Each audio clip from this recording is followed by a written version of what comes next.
Olá pessoal, boa noite, sejam muito bem-vindos à segunda aula da nossa imersão em terapia comportamental no autismo, evento aqui da Academia do Autismo totalmente gratuito e online. Queria começar agradecendo vocês aí pelo monte de comentários, centenas de comentários, e-mails, pessoas participando, tirando as dúvidas. Para mim está sendo uma experiência muito bacana e até emocionante estar participando aqui desse momento com vocês. Meu muito obrigado, espero que vocês estejam gostando do conteúdo e nós vamos aprofundando a partir de agora.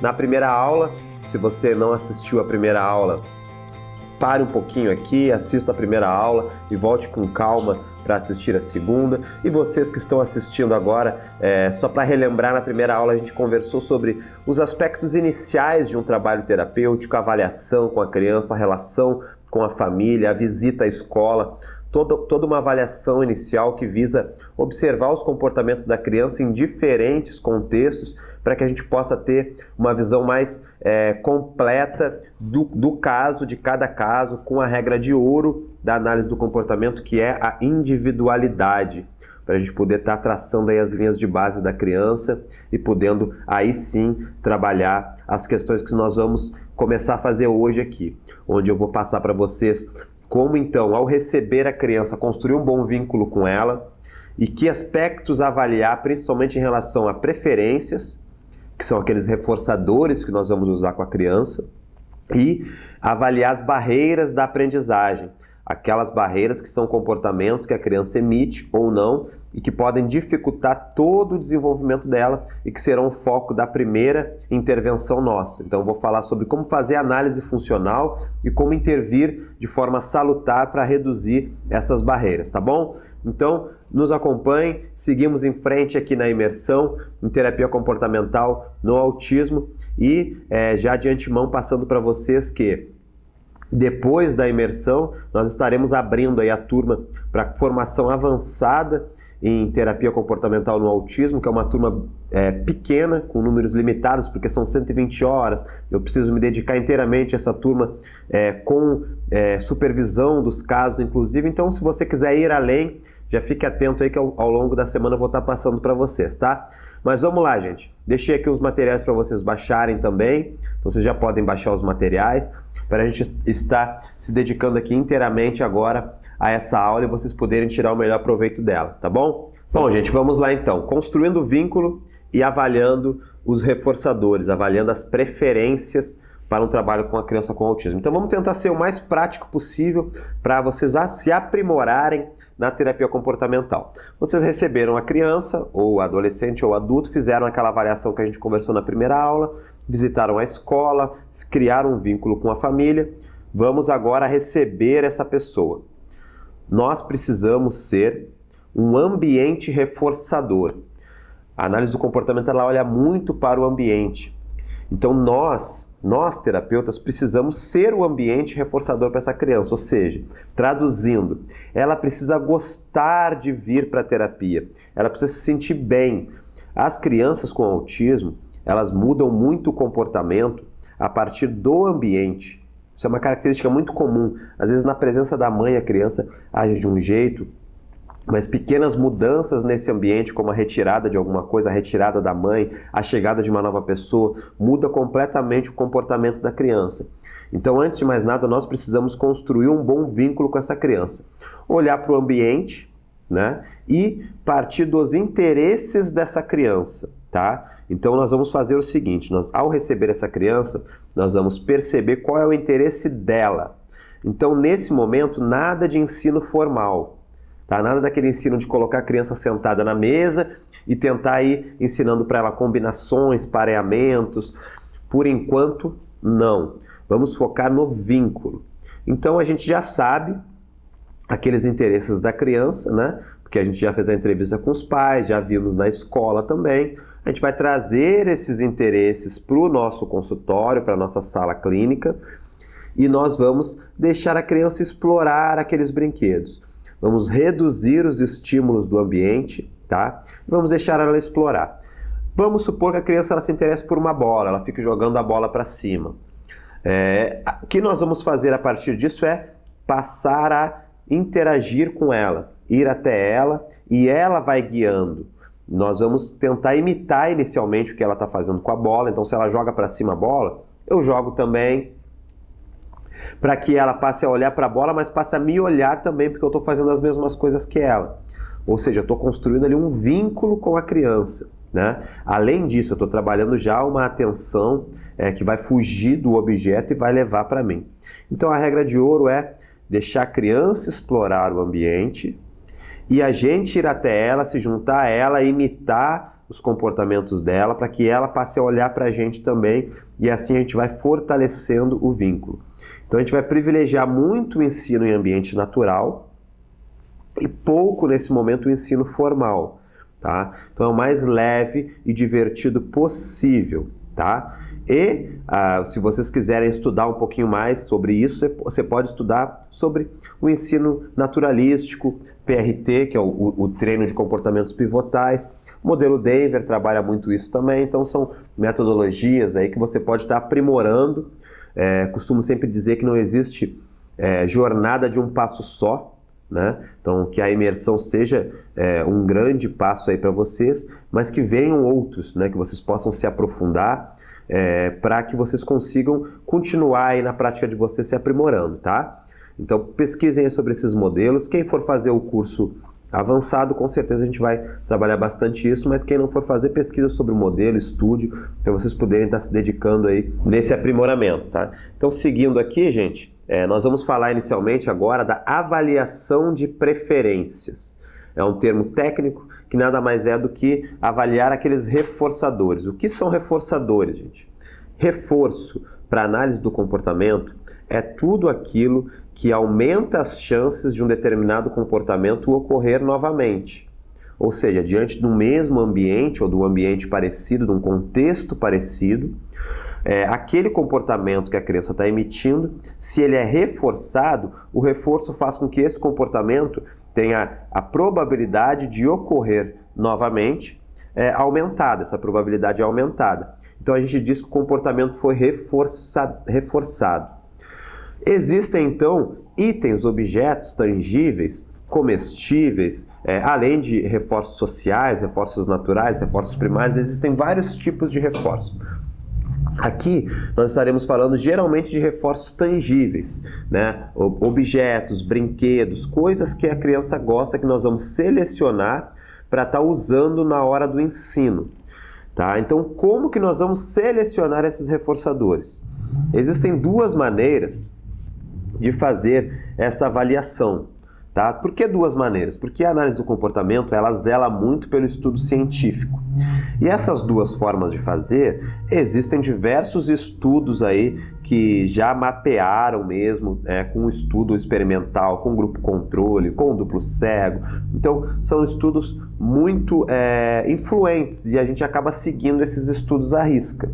Porém, você pode tentar adaptar aí de uma forma ou de outra e ver aquele que na sua prática funciona melhor, né? O método ele não é necessariamente tão à risca assim, né? Mas é importante vocês saberem o que os estudos demonstraram, tá? Então tem duas formas. A primeira, gente, a primeira forma de fazer essa avaliação, você vai selecionar 7 itens. 7 itens dessa avaliação. Foi assim que o artigo, a pesquisa foi feita, tá? Então, da onde vão partir esses 7 itens? Do que a escola disse, do que você observou no primeiro dia e do que a família disse para você também. Você vai selecionar 7 itens. Vamos supor que a criança goste de um boneco do Mickey, goste de um boneco do Super-Homem, goste de um quebra-cabeça, goste de um joguinho de carrinhos, que ela gosta de bater num tambor. Você vai selecionar esses 7 itens, você vai deixar eles numa sequência na frente da criança, tá? E aí você vai pegar o modelo que eu vou deixar aqui até para vocês, que é um modelo de seleção, né, de preferências. Vocês vão baixar esse modelo para vocês tomar nota do que a criança vai escolher, mas vocês vão basicamente observar aonde vai o interesse da criança. Aonde ela for brincar, você vai deixar ela brincando ali em torno de 30 a 40 segundos, tá? Algumas crianças mais agitadas você pode brincar um pouquinho mais. Depois você vai retirar esse item, vai guardar ele, e aí ao invés de 7 vão ficar 6. E você vai ter o cuidado para modificar a posição desses itens. Então você vai pegar o item que está do lado esquerdo e vai passar para o lado direito, modificando toda a sequência. Por que isso, gente? Para que a gente tenha certeza de que a criança não está escolhendo aquilo que está mais próximo dela, né? Aquilo que está no alcance útil ali dela. Então a gente vai modificar essa apresentação dos itens dessa forma, sempre da esquerda para a direita. Aquele item que ela selecionar na segunda opção, a mesma coisa, ela vai brincar um pouquinho e a gente vai retirar depois, vão ficar 5, depois 4, até que fiquem somente 2 itens e a gente veja qual é o reforçador menos significativo para ela e qual que tem mais magnitude, do primeiro até o 7º a partir da escolha dela, tá? Essa avaliação de preferência, e isso é muito importante, ela não pode ser feita uma vez por ano, uma vez a cada 6 meses. Os interesses, principalmente infantis, mudam. A gente fala muito em interesse restrito, né, na área do autismo, mas as crianças com autismo elas mudam muito os interesses de uma semana para outra, muitas vezes. Tem crianças que você vai precisar fazer essa avaliação toda semana. E o que vai dizer? Qual é a regra? É a sua avaliação. Tem crianças que vão permanecer com interesse mais restrito durante bastante tempo. Tem crianças que rapidamente ela já não está mais interessada naquele brinquedo, está interessada em outro, e você vai ter que saber o que naquela semana vai ser reforçador para ela. Por quê? Porque senão algo que era reforçador pode passar a ser punitivo. E aí a gente não tem mais o efeito da aprendizagem, tá? Segunda forma de fazer essa avaliação de preferência, gente. Ao invés de 7 itens, são 10 itens apresentados da mesma forma, tá? Então 10 itens. Por quê? Por que 10 itens, Fábio? Porque assim que foi feita a pesquisa, tá? 10 itens. E não é mais a criança escolher um item e você retira esse item, tá? Você vai deixar essa criança explorar os 10 itens durante 30 minutos. E, ao ela explorar, você vai anotando o tempo que ela fica em cada um dos itens. Ao longo dos 30 minutos, você vai ter anotado quanto tempo ela ficou em cada item. E aí sim, você vai fazer uma regrinha de 3 ali, uma estatística para saber qual tempo ela ficou, quanto mais tempo ela ficou em cada um. Aquele item que ela ficou mais tempo brincando, interagindo, é o reforçador de mais magnitude. Aquele item que ela ficou menos tempo brincando é de menor magnitude, tá? E logicamente que você pode ainda fazer uma avaliação mais qualitativa, que é essa que está aí, que vocês vão baixar, que você vai avaliar se ela não quis o item, se ela desprezou o item, se ela teve alguma reação, como choro, birra, alguma reação de evitação ao item, porque aí a gente diz que esse item é punitivo, e aí ele vai ser evitado para a gente usar. Então você pode... A escola disse que algum item ali, algum brinquedo era reforçador. Você colocou na avaliação. Só que quando você apresentou para ela, ela evitou aquele item. Então, naquele momento, aquele item ali ele precisa ser evitado, tá? Você não vai usar ele no ensino. Por isso que é muito importante fazer essa avaliação com as crianças rotineiramente. Aos poucos você não vai precisar fazer tão formalmente assim, mas você vai trazer brinquedos novos, jogos novos, vai ver aquele que ela se interessa melhor. Ela se interessou por um, você guarda os outros e esse que ela se interessou você vai usar no momento de ensino, tá? Isso vai ter que ser feito sempre, tá? Você precisa estar sempre circulando esses reforçadores, porque senão eles perdem a força. Tudo aquilo que a criança está saciado, criança não, né? As pessoas, né? Perde o efeito reforçador, né? Vamos supor que, poxa, Fábio, eu gosto de chocolate pra caramba, o chocolate é muito reforçador para mim. Vamos supor que passou a Páscoa, eu comi bastante chocolate, e aí alguém vem e me oferece chocolate depois disso, eu já estou até passando mal de tanto chocolate. Naquele momento o chocolate pode ser até punitivo para mim. Então o reforçador ele é sempre individual e ele varia de acordo com o tempo, de acordo com a motivação da pessoa. Se ela está saciada, se ela está privada. Por isso, essa avaliação é tão necessária, tá? Não adianta você achar que, olha, ele gosta disso, então ele vai usar sempre isso e eu vou usar isso com ele. Não. vai chegar um momento que ele vai enjoar tanto daquilo que aquilo vai passar a ser punitivo para ele. Então a gente tem que fazer rotineiramente essa avaliação, tá bom? Feita essa avaliação, nós vamos focar nos comportamentos pivotais. São aqueles comportamentos que eles são bases para outras aprendizagens, principalmente motivação e atenção. Então a gente ainda vai no ambiente mais natural, nós vamos trabalhar com a criança muita brincadeira, e por meio da brincadeira, aos poucos eu vou trazer ela para o meu ambiente. Aos poucos eu vou conseguindo algumas modificações, como contato visual, a linguagem expressiva, a linguagem receptiva. Então, aos poucos eu vou trabalhando. Depois que eu fiz a minha avaliação, eu vou, então, fazer esse ensino das habilidades pivotais.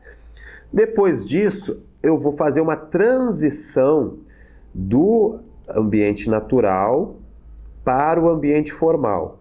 Tá? Então, o foco inicial ainda é ensinar a criança a ficar motivada para vir para a terapia, trabalhar a motivação, trabalhar a atenção, trabalhar o vínculo, para que eu possa depois passar para o método das tentativas discretas, que é um treino mais estruturado na mesinha, que a gente vai trabalhar diversas habilidades com a criança desse jeito, para que depois eu possa fazer uma generalização no ambiente natural, voltando aí para o ambiente natural. Então a gente trabalha no ambiente natural, vai para o método das tentativas discretas e vai generalizar depois no ambiente natural da criança, e aí sim esse ambiente natural vai ser parque, shopping, praia, por isso a importância de capacitar os pais, tá?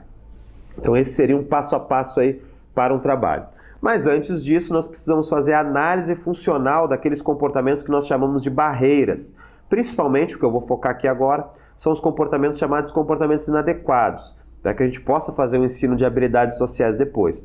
Por comportamento inadequado, vocês podem entender aí a birra, o choro, a agressão, a autoagressão, comportamentos de controle. Então, são comportamentos que você dificilmente vai conseguir ensinar uma criança sem trabalhar eles primeiro. Porque vai ser a queixa principal da escola, a queixa principal dos pais, e você mesmo vai ter dificuldade, porque a criança vai se frustrar e ela vai agir dessa forma no seu consultório também.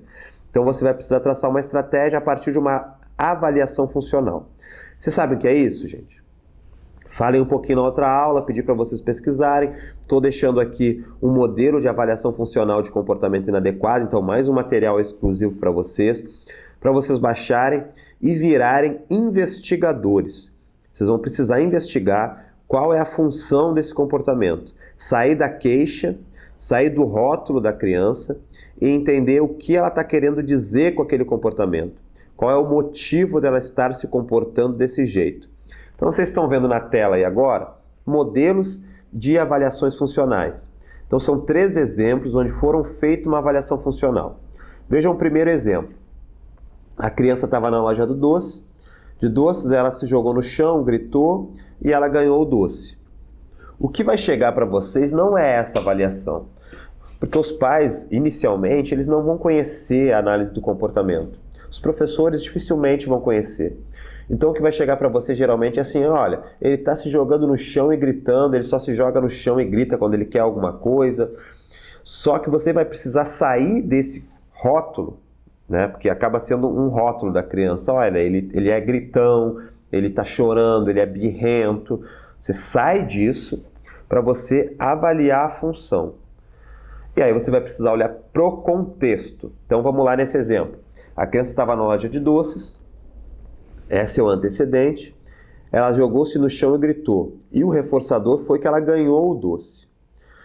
A avaliação funcional nos diz que, em contextos parecidos futuramente, quando ela quiser algo, ela tende a fazer esse comportamento, porque esse comportamento está sendo reforçado, tá? Assim como nos outros exemplos. Aqui no segundo exemplo já é uma função já de evitação, Ele não quer entrar na escola, então ele se joga no chão e grita, e ele evita. Então, no primeiro aqui é um tangível, a função do comportamento, ganhar algo. No segundo exemplo aqui é a função de esquiva, esquiva, ele não quer entrar, ou fuga. Aqui no caso, como ele já está diante do estímulo, acaba sendo chamado de fuga. Ele quer fugir para não entrar na escola. No terceiro exemplo, ele está já com uma função de atenção, que são as principais funções do comportamento humano. Nesses casos de comportamento inadequado, vendo que o comportamento é o mesmo, então a topografia do comportamento, a forma é a mesma, a função não é a mesma. Então a gente tem que sempre analisar a função. A função desse comportamento aqui, cada um deles tem uma função. E aí o método, a estratégia que você vai traçar para cada um deles vai ser diferente. Então, por isso que, antes de tudo, nós vamos fazer a avaliação funcional. Se você tiver qualquer dúvida em relação à avaliação funcional, depois desse vídeo você pergunte as suas dúvidas aqui, pesquise artigos, pesquise para você conhecer a fundo a avaliação funcional, porque sem ela você não consegue fazer uma terapia comportamental, tá? Você precisa entender a função desse comportamento. Então, na avaliação de barreiras, o primeiro passo é entender a função do comportamento. Geralmente, essas que eu falei para vocês, o escape, né? Se escapar de algo, se esquivar, fugir de algo. Ganhar alguma coisa, que é o tangível. Chamar a atenção, ganhar a atenção de alguém. Ou controle, né? Manter o controle da situação, deixar as coisas da sua forma. Um outro tipo de função é a questão sensorial, é um comportamento reforçado automaticamente por questões sensoriais, tá? Seriam essas as principais funções nesse tipo de comportamento inadequado. Depois que você descobre a função dele, a partir da análise funcional, você vai fazer a estratégia de intervenção.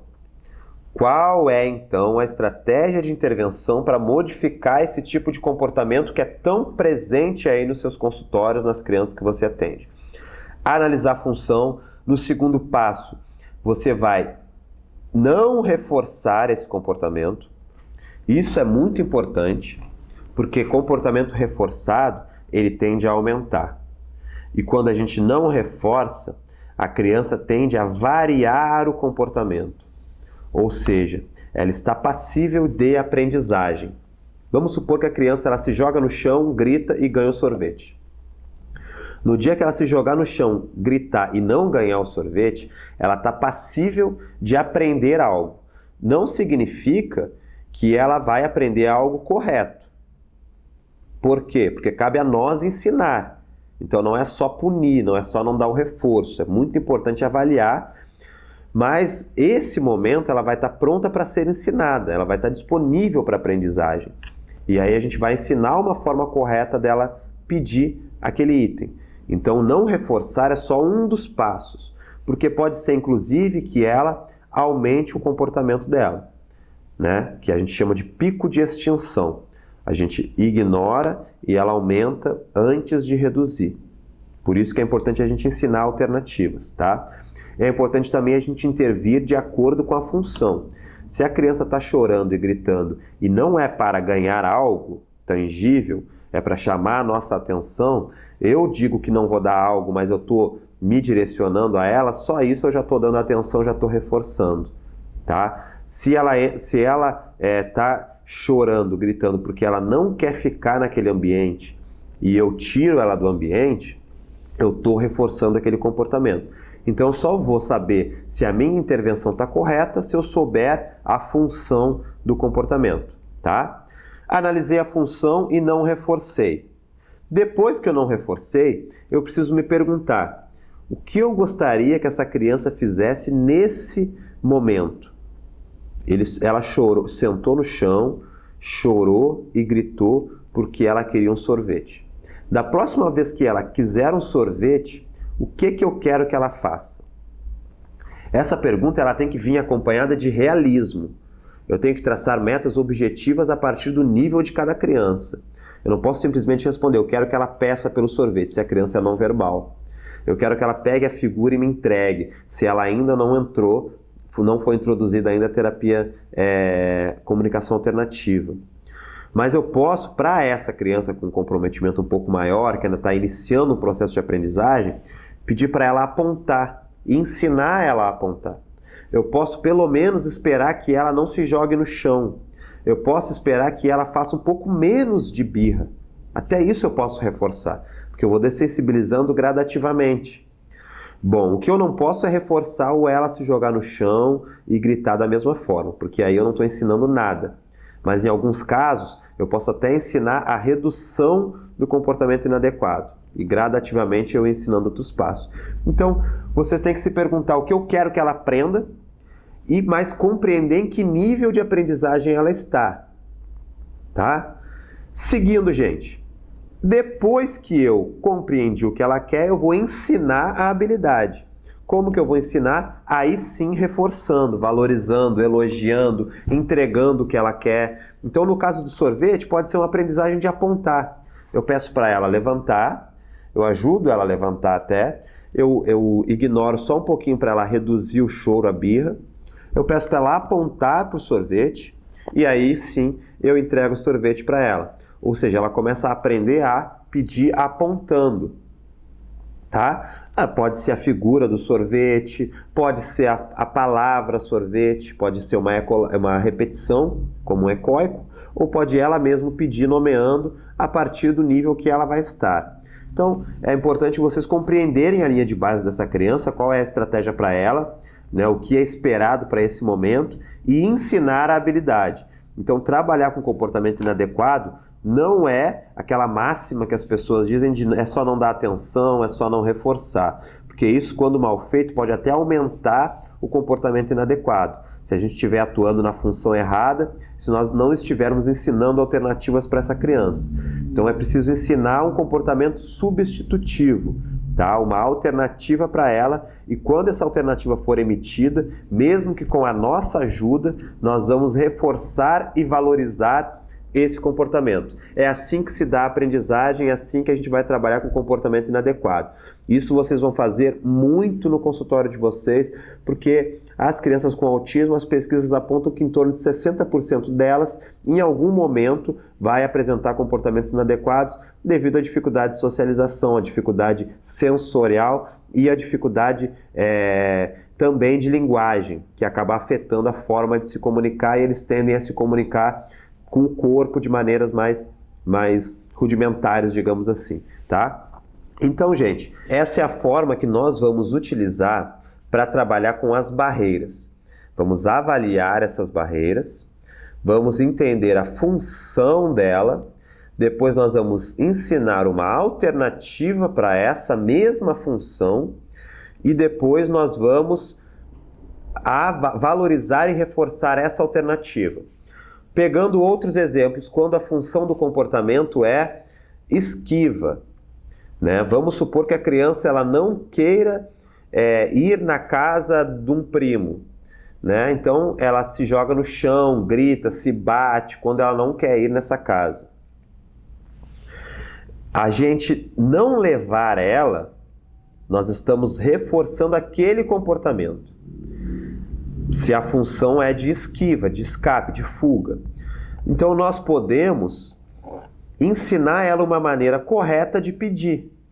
Uma maneira correta de dizer que ela não quer. Pode ser batendo no nosso ombro, pode ser dizendo assim, fazendo assim, pode ser fazendo assim com a cabeça, pode ser pegando uma figura, pode ser batendo no nosso ombro e fazendo assim com a cabeça. Qualquer forma que ela expresse o desejo dela de uma maneira mais assertiva. Tá? E aí sim, aí a gente pode reforçar esse pedido dela.